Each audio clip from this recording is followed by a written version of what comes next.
அனைவருக்கும் வணக்கம் மக்களே. இன்றைக்கி நம்ம எல்லாருமே எதிர்பார்த்த மாதிரி மகாநதி சீரியலில் சுவாரஸ்யமான விஷயம் நடந்தாலும் ஒரு சோகமான விஷயம் நடந்திருக்கு. அது என்னென்னா நம்ம வீடியோவில் கடைசி வரைக்கும் பாருங்கள். இந்த விஷயத்தை என்ன நான் சொல்கிறேன், அது மட்டும் இல்லை மிகப்பெரிய ட்விஸ்ட்டும் நடந்துகிட்ருக்கு. காவேரிக்கு கொஞ்சம் சங்கடமாக இருந்தாலும் ஆனால் இந்த விஷயத்தை வச்சு நம்ம காவேரிக்கு பல ஞாபகங்களை திரும்பி வரணும்னு சொல்லிட்டு முழு நம்பிக்கையுடன் எல்லாமே எதிர்பார்த்துட்டு இருக்கலாம். வாங்க நம்ம வீடியோக்குள்ளே போகலாம். நம்ம எல்லாருமே எதிர்பார்த்த மாதிரி நம்ம காவேரி விஜய், நம்ம விஜயோட சித்தப்பா எல்லாருமே சேர்ந்து எப்படி நம்ம குட்டி காவேரியை காப்பாற்றுறாங்க. அது நேரம் நம்ம காவேரி வந்து கண் கலங்கிக்கிட்டே நம்ம குட்டி காவேரி பற்றி இதுக்கப்புறம் உன்னை எங்கேயும் போக மாட்டேன், உன் கூடவே தான் இருப்பா அப்படி சொல்கிறாங்க. இந்த பக்கம் அது நேரம் குட்டி காவேரி ரொம்பவே சந்தோஷமாக என்னை விட்டுட்டு எங்கேயும் போயிடாதீங்க மிஸ் அப்படி சொல்லிட்டு நம்ம காரோட மடியிலே படுத்துக்கிறாங்க. இதை பார்த்து விஜய் வந்து ரொம்ப கண் கலங்கிக்கிட்டு மனசில் நினைக்கிறாங்க, இப்போ தான் அவளுக்கு உண்மையான தாய் பசன்னு கிடச்சிருக்கு. அது மட்டும் இல்லாமல் காவேரிக்கு கூட சீக்கிரம் பல ஞாபகங்களை திரும்பி வந்தால் உண்மையான தாயோட அன்போட அரவணைப்போட நம்ம காவேரி கிட்ட நெருங்கினா நம்ம காவேரி மனசு ரொம்ப சந்தோஷப்படும். அது மட்டும் இல்லாமல் காவேரி பழையபடி நாங்கள் 3 பேர் சேர்ந்து கண்ணன் மணியாக குழந்தைகள் சொல்லிட்டு சந்தோஷமாக இந்த வீட்டில் வாழுவோம் அப்படின்னு சொல்லிட்டு நம்ம காவேரியை பார்த்துக்கிட்டே கண்களை எங்கிட்ட அங்கேருந்து வெளியே போகிறாங்க. அதே நேரம் காவேரி விஜய் நினச்சிக்கிட்டு ரொம்பவே கவலையோடு உட்காந்துருக்காங்க. ஏன்னா இந்த மாதிரி சூழ்நிலை இருக்கார். அது மட்டும் இல்லாமல் இப்படி பச்சை குழந்தைந்து கஷ்டப்பட்டுட்டு இருக்காரு.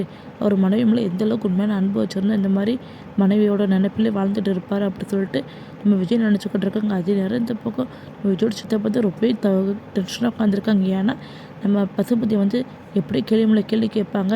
ராகவர் இந்த மாதிரி ஆக்சிடென்ட் ஆகி போச்சு, ராகவுக்கு என்ன ஆச்சு ஏதாச்சும் தெரியல, ஆம்புலன்ஸோடு கூட்டிகிட்டு போயிருக்காங்க, உயிரோடு இருக்கான்னு இல்லைன்னு சொல்லிட்டு ரொம்ப பயமாக இருக்குது. பசுபதி வந்து என்ன பதில் சொல்ல போகிறோமோ தெரியல அப்படின்னு சொல்லிட்டு ரொம்ப தவிப்புடன் நின்றுருக்கோம். இந்த பக்கம் அதே நேரம் விஜய் வந்து பசுபதியோட பையனுக்கு என்ன ஆகிடுன்னு தெரியல, நான் ஹாஸ்பிட்டலில் போய் பார்த்துட்டு வரேன் அப்படி சொல்லிட்டு அங்கேருந்து போகிறதுக்காக அப்புறம் கரெக்டாக அதே நேரம் வீட்டுக்கு முன்னாடி போலீஸோட வண்டி வந்து நிற்குது. இதை பார்த்தோன்னே விஜய் கொண்டு புரியல. அது மட்டும் விஜயோட சித்தப்பாக்க அதுக்கு முன்னாடி அதிர்ச்சி ஆகுது. போலீஸ் உள்ளே வந்தோடனே விஜய் வந்து என்ன சார் இப்போ தான் உங்கள்கிட்ட எல்லாமே தெளிவாக சொல்லிட்டு வந்திருக்கேன், இங்கே போலீஸ் ஸ்டேஷனுக்குள்ளே எல்லாமே எழுதி கொடுத்துட்டு வந்திருக்கோம், இப்போ நீங்கள் வீட்டுக்கு வந்திருக்கீங்க, என்ன ஆகிட்டு ஏதாவது ப்ராப்ளமாக சொல்லி கேட்குறாங்க. ஆமாம் உங்களோட அரெஸ்ட் பண்ண வந்திருக்கு. அது மட்டும் இல்லாமல் நீங்கள் ஒருத்தங்களை ஆக்சிடென்ட் பண்ணீங்களா, அது மட்டும் இல்லாமல் நீங்கள் பின்னாடி ஓட போய் தான் அவன் அங்கேருந்து ஓடி இருக்கான், அதனால தான் அவனுக்கு ஆக்சிடென்ட் ஆயிருக்கு, அவன் இப்போ உயிரோடு கிடையாது, அவன் செத்துட்டான், அதுக்காக அவங்க அப்போ உங்கள் மேலே கம்ப்ளைண்ட் பண்ணியிருக்காங்க அப்படி சொல்லிட்டு பசுபதி வந்து கம்ப்ளைண்ட் பண்ண தான் சொல்கிறாங்க. அது கேட்டோன்னே விஜய்க்கு அப்படி தூக்கி வாரி போடுது. ஏன்னா இப்போ தான் நம்ம காவேரி கூட சந்தோஷமாக வாழ்க்கை வாழ போகிறோம் அப்படி சொல்லிட்டு நினச்சிட்டு இருந்தாங்க. ஆனால் இப்போ இந்த மாதிரி ஆகிப்போச்சு அப்படி சொல்லிட்டு ரொம்ப ஷாக் ஆகுறாங்க. அதே நேரம் குழந்தைய விட்டு நம்ம எப்படி இருக்க போகிறோமே தெரியல அப்படி சொல்லிட்டு ரொம்ப கைப்போடு இருந்துக்கிட்டு இருக்காங்க. அதில் இருந்து பக்கம் தாத்தா வந்து சவுண்டை கேட்டு வெளியே வராங்க. அங்கே போலீஸ் இருக்கிற பார்த்தோன்னே தாத்தாவுக்கு செம்மையாக டென்ஷன் ஆகுது. அதே நேரம் போலீஸுக்கிட்ட என்ன ஏதுன்னு விசாரிக்கிறாங்க. அப்போ போலீஸ் எல்லா உண்மையாக சொல்லுவாங்க, இந்த மாதிரி நம்ம பசுபதி வந்து பையனோட ஆக்சிடென்ட் ஆகிப்போச்சு, அதுக்கு இப்போ விஜய் தான் காரணம், உங்கள் பேர் நாங்கள் அரெஸ்ட் பண்ண வந்திருக்கோம், எங்கள் 2 பேரும் இதை பின்தொடர்ந்து ஓட போய் தான் ஓடி இருக்கோம், லாரியில் அடிப்பட்டு இப்போ இறந்து போயிட்டான், எங்கள் அப்பா நம்ம விஜய் மேலே கம்ப்ளைண்ட் பண்ணியிருக்காங்க, எதனால இருந்தாலுமே ஸ்டேஷனில் போய் பேசிக்கலாம் அப்படின்னு சொல்லிட்டு விஜய் வந்து அரெஸ்ட் பண்ணுறாங்க. அதில் இந்த இடத்துல காவேரி வந்து ரொம்ப கண்களை எங்கிட்ட விஜய் பார்த்துட்டு இருக்காங்க. நீங்கள் இதே நினச்சி கொல்லப்படாதீங்க, நீங்கள் போங்க, நான் உங்கள் மேலே எந்த ஒரு தப்புன்னு சொல்லி நிரூபிச்சு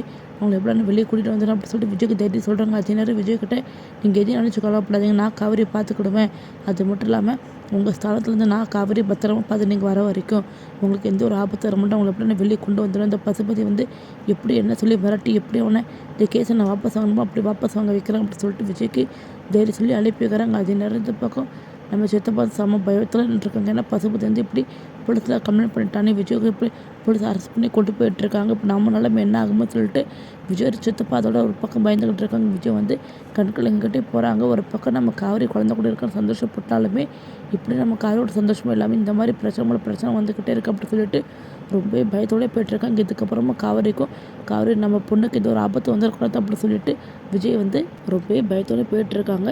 எப்படி நம்ம எல்லாமே எதிர்பார்க்காத மாதிரி ஒரு விஷயம் நடந்து போச்சு. ஏன்னா நம்ம விஜய் வந்து போலீஸ் அரெஸ்ட் பண்ணிட்டு போயிட்டாங்க. நம்ம பசுபதி இதுக்கப்புறம் சும்மா இருக்க மாட்டான். ஏன்னா எங்கள் பையனோட உயிருக்கு ஆபத்து வந்துட்டு, இதனால் நம்ம காவேரிக்கும் காரோட குடும்பத்துக்கு அது மட்டும் விஜய்க்கும் விஜயோட பொண்ணுக்குமே சேர்ந்து மிகப்பெரிய பிரச்சனை ஏற்படுத்த போகிறாங்க. ஒன்று இனிமேல் தான் இன்ட்ரெஸ்டாக நடக்க போகுது. இது எல்லாமே விஜய் காவேரி எப்படி தாண்டி எப்படி சந்தோஷமாக வாழ்க்கை வாழ போகிறாங்க. ஒன்று இனிமேல் வர ஒவ்வொரு வீடியோலையும் இன்ட்ரெஸ்டிங்காக நடக்க போகுது. இல்லை பொறுத்து வரப்போகிற வீடியோலாம் பார்த்து தெரிஞ்சுக்கலாம். தேங்க்யூ ஃபார் வாட்சிங்.